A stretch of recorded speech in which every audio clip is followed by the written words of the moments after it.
welcome to Two Guys Garage. Now today, it's all about putting power to the ground. Yeah, man, we're talking junk in the trunk. We're gonna take a big look at rear ends. And I think we're gonna start with this Ford 9-inch right here. Yeah, it's a very popular unit. Everyone's using them, but since we've got Mopar Willie in the house, we're gonna take a look at this Dana 60. Keep it true blood. Stick around.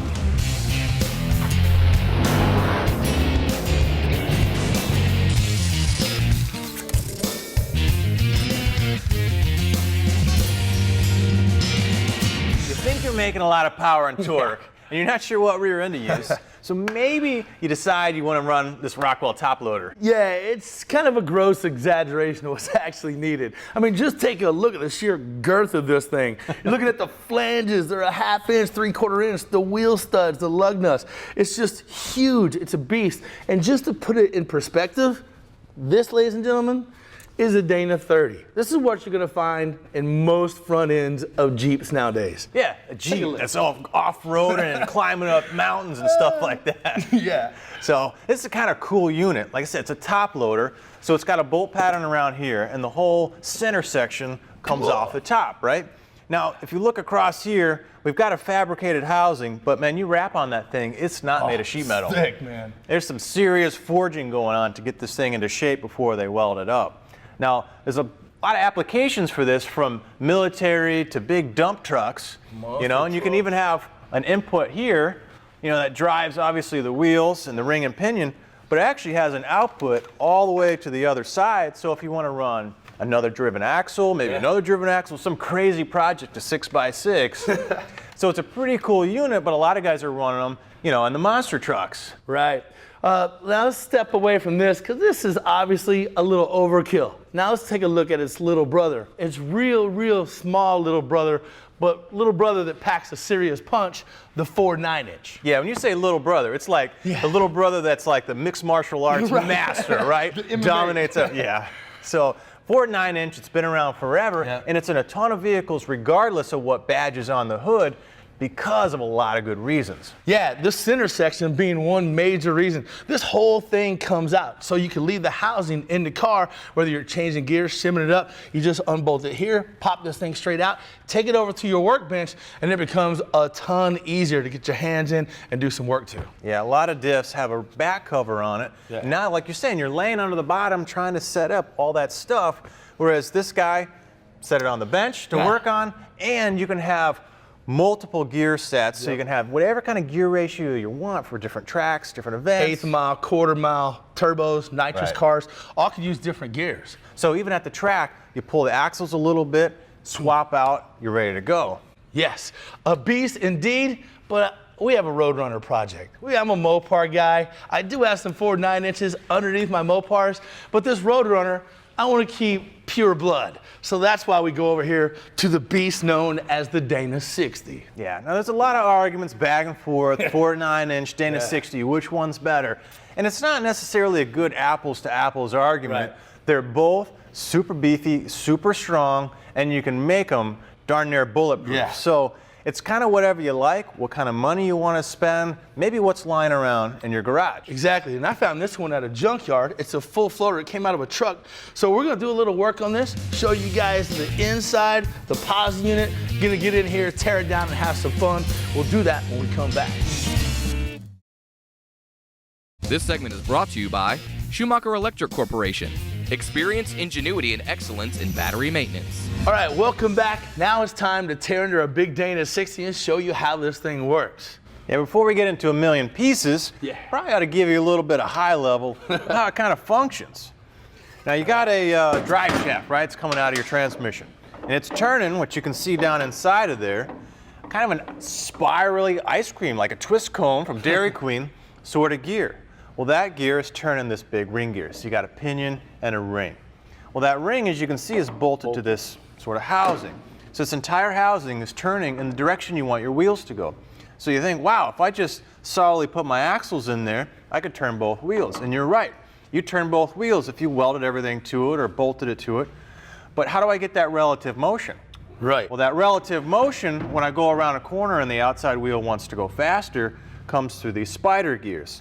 So you can see this one's kind of locked up. There's a lot of drag and friction in this side.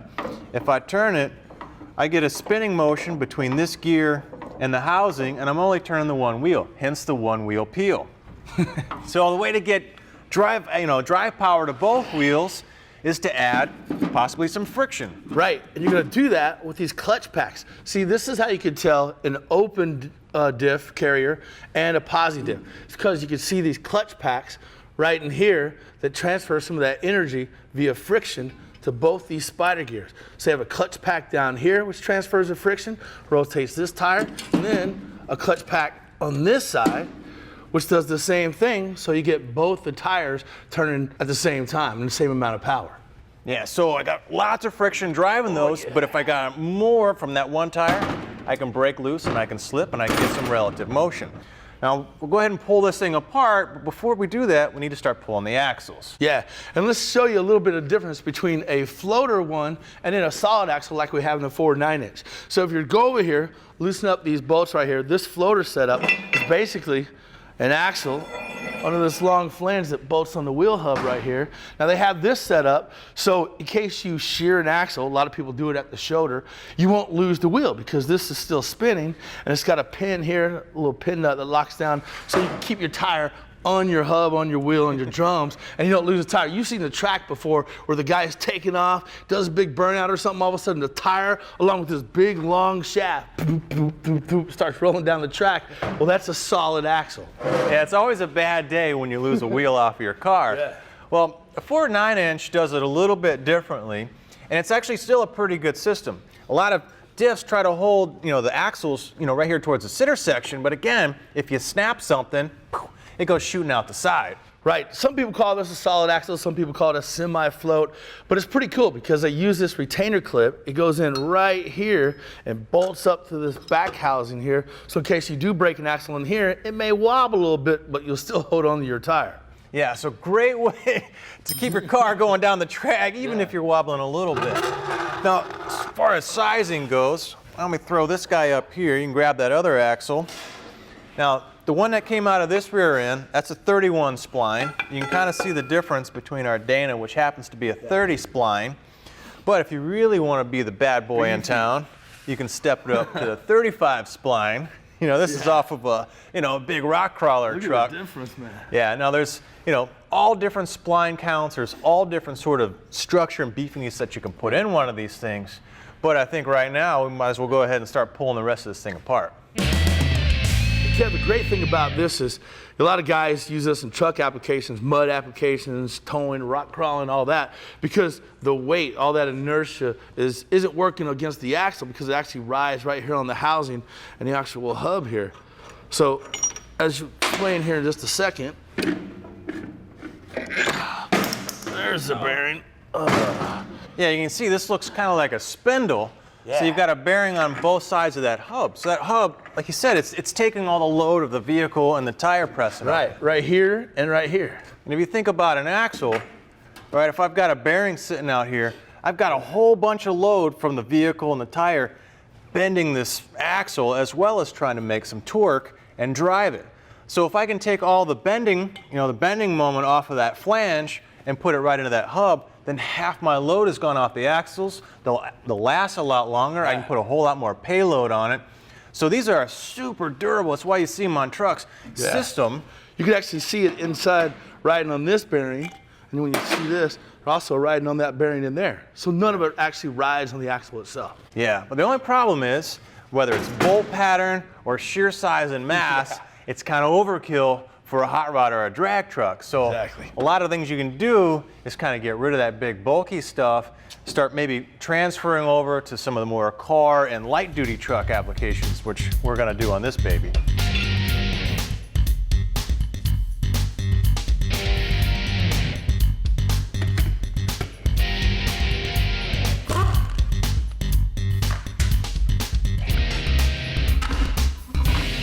This thing's stripping down pretty nice. You can see the ends are cleared off. All we got is the center section. Now we're going to show you a little bit as we pull this apart, some of how you would set it up, even though we're kind of taking it apart because we got a lot of mods left to do before we're ready to build it. Now this is one of the cool things about taking a truck rear end and building it for a car. So obviously we're going to get it all cleaned up. They're going to put it on a jig where they center this thing up. What they'll do is send a big shaft through this entire thing. When we measure up the housings, we're gonna find out the exact length we need. And these ends right here are actually gonna be cut. So it's gonna get a nice cut, straight cut here. And what's gonna happen is these are gonna be butt welded on, if you can see here. So it holds on to a solid axle. This is appropriate for like a passenger car, or in this case, a road runner. Yeah, and because, you know, the aftermarket's all about this kind of stuff here, it's real easy, relatively cheap to get some really nice axles. Yeah. Whatever spline configuration you want. Like you said, once we know what sort of flange to flange length we want, then we can have it all modified, welded up, nice and powder coated or painted. Right, and a couple things before you start taking this carrier out that you want to make sure you do. Somebody's already got in here and done it, but I'm going to show you anyway. Now you see this slash right here on the housing, and you see this single slash on this main cap right here. You want to make sure that you mark these guys because you want these surfaces that have been mated up for so long to remain the same. So I usually take a punch like this, give her a good smack here, and then another one here. So I got 2 holes on this one. I'll take 2 holes here and punch here. And then on this other side, I'll just do a single hole. So that way I know that the caps can go back on the same side that they were designed to go on, and those mating surfaces remain contact. Yeah, because they've got a line home that goes through there and it gets everything true. And if you switch those caps around, you're going to shoot some bearings out pretty quick. Yeah, and then we get into setting up the gears. So if you look at it, just a real quick eye-to-eye vision of it, all right, this is the heel, this is the toe, and then you're going to decide whether you ride high up on this or low deep down in here. But, you know, there's different ways to set them up, whether you're going to get high mileage, low friction, or maybe competition style, where maybe you have a little less tooth contact, a little less friction to go faster, but you might not get the longevity out of it. Exactly. All right, so what's going to happen now is going to take this carrier out, and I'm going to show you a little bit about the inside of a Dana 60 coming at you with a posi style, and I'll get into that in just a second. This segment of Two Guys Garage is brought to you by You Coat It. Do-it-yourself floor coatings for a durable, protective finish. Hey, Willie, man, I don't want to call you out, but mine's definitely bigger. Yes, it is, Kev. There's no doubt about it, man.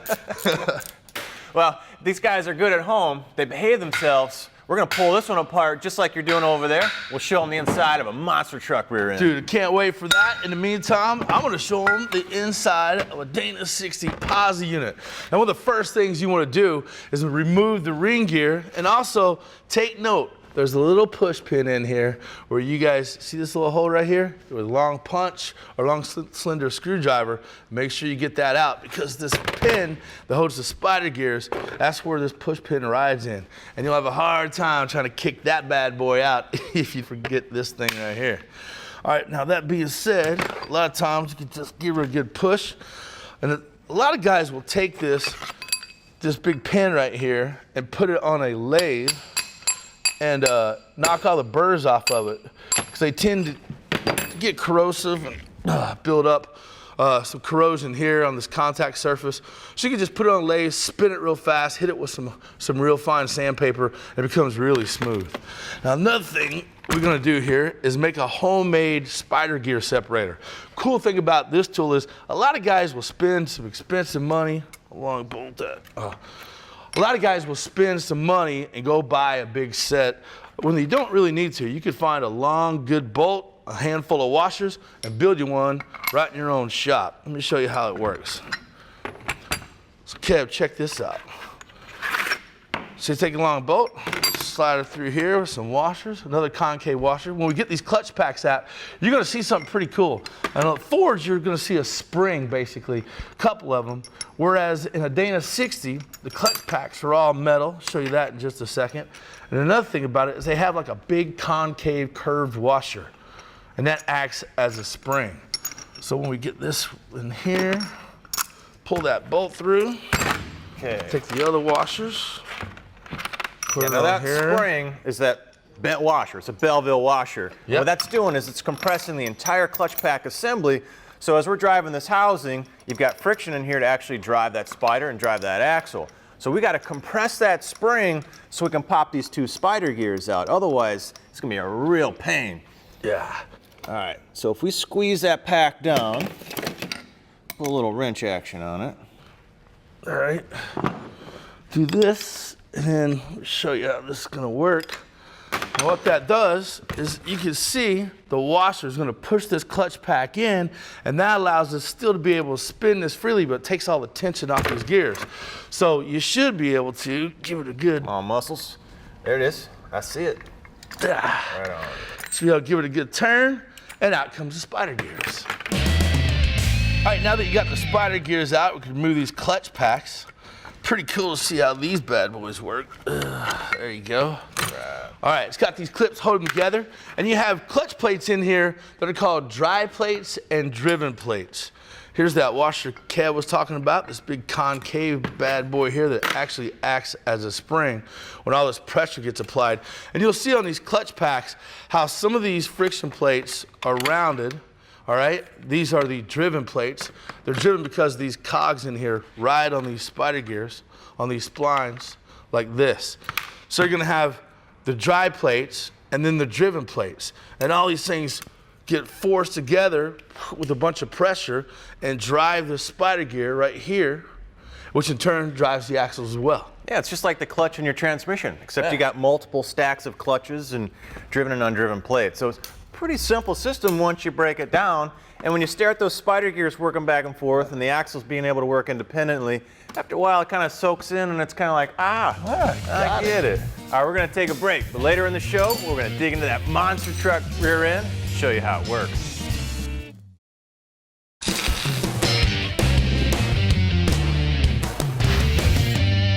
And next up from Hot Shot Secret is Diesel Extreme. Amazing what this stuff can do in just one application.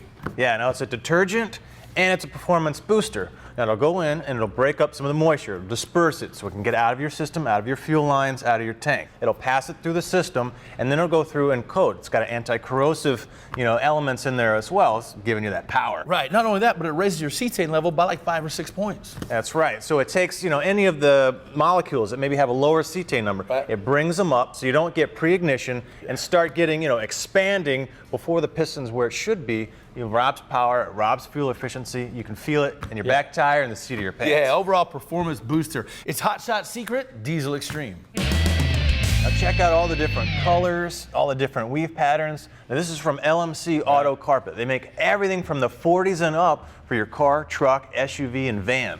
Yeah, and they'll go as specific as year, make, and model to make sure your mode, your press is right, and literally every style, every color you could ever imagine from 1940s and up, man. Yeah, and there's nothing that makes your car look better than putting in some new carpet. Yeah, man.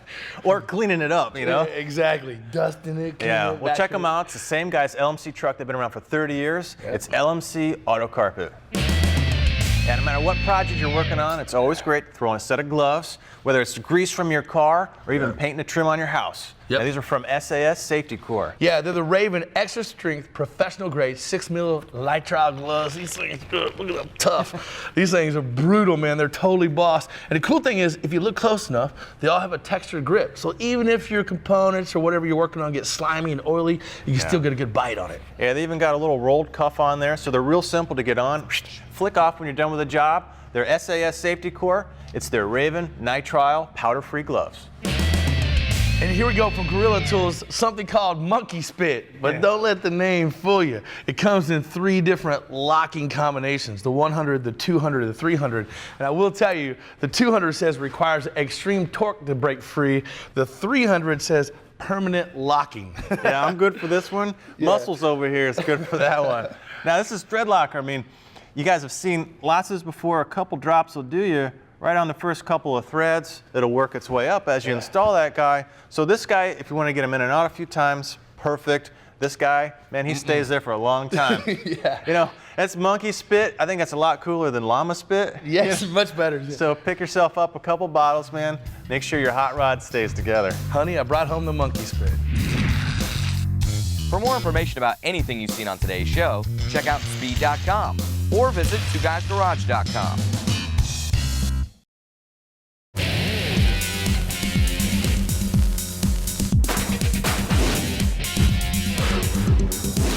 Now today's tip is all about the PMD, a pump-mounted driver. Now this is the electronics. It's attached to the fuel pump on the GM 6.5-liter diesel. Now that whole assembly is buried down in the valley of that engine. Well, normally it's okay because you got a lot of fuel flow through the pump, and it's pulling the heat from the electronics and everything else with the fuel and away. But when you turn the vehicle off, you get a big heat-soaked spike in temperatures. All that combined tends to fail out these PMDs. Well, instead of going in there and replacing one just to have it go bad again, TechSmart's come up with a really great solution, and it's a remote-mounted PMD. So you get a full new, brand new PMD. You get a heat sink, so this attaches to this and pulls the heat out. You got your cable, you got your hardware, and you've even got a number 9 resistor. Now that number 9 will give you a little bit more fuel flow, maybe even a little bit more performance. So a great way to solve that problem once and for all. That's TechSmart from SMP. These guys have been around for over 90 years in engine management. And normally I just get Willie to come over here and pick up something heavy, but in this case, man, I had to get the crane to pull this bad boy up. Yeah, man. Check out this little side-by-side comparison. Monster truck axle, Dana 60 axle. Only 16 spline, but look at the size of those splines. They'll transport a lot of torque out of those guys. Now here's the center section here, and you might look down here and think that's the ring gear, but actually if you look at the way it's cut, it's basically a spur gear, helical gear. So if we look inside, now this was our input, right? And our output, so we can drive another axle, maybe another axle. And if we look inside here, let me hold this flashlight up. I think you can see the pinion gear and the ring gear are actually inside this upper unit. And then there's a smaller reduction gear on this shaft here that actually, you know, contacts this big old spur gear on the other side. So kind of a complex arrangement, but that's all getting the right gear reduction out to the rear and all that torque transferred out to the back. So pretty cool to see inside a real monster truck. That's awesome. Sort of piece of hardware there. So, well, hopefully you guys enjoyed learning a little bit about different rear ends, especially you Mopar guys out there. Probably don't get your true, you know. I know, we don't get to show a lot of Mopars here, so I was glad to tear into a Dana 60 and show you guys a little bit of what's working on the inside of those things. Yeah, well with that, we're out of time. Hope you guys enjoyed it. I know I had a good time. Yeah, see you next time.